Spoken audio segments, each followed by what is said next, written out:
আসসালামু আলাইকুম রহমতুল্লাহ। প্রিয় দর্শক, কেমন আছেন? আশা করি ভালো আছেন। প্রিয় দর্শক, এমপিওভুক্ত শিক্ষক ও কর্মচারীদের ঈদ বোনাস আরও বাড়ছে। প্রকাশিত 12:42 4 তারিখ 2026। চলুন বিস্তারিত জেনে নিই।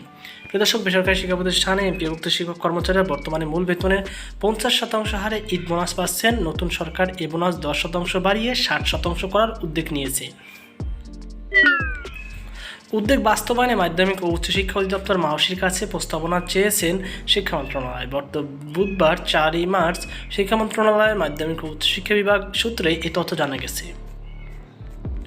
সূত্র বলছে, শিক্ষক কর্মচারীদের বোনাস 60% করা হলে বাড়তি 200 থেকে 250 কোটি টাকা লাগতে পারে।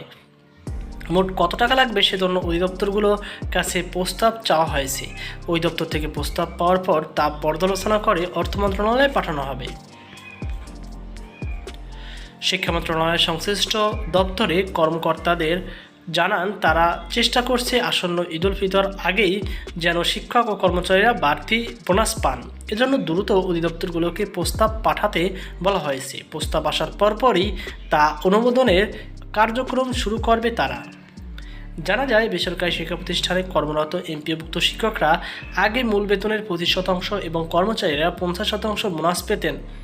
গত বছর এমপিওভুক্ত শিক্ষক জাতীয়করণ প্রত্যাশী জোটের টানা আন্দোলনের মুখে শিক্ষকদের উৎসব ভাতা 25% থেকে বাড়িয়ে 50% করা হয়। তো প্রিয় দর্শক, এই ছিল আমাদের সর্বশেষ আপডেট। আজকে পর্যন্ত। আল্লাহ হাফেজ।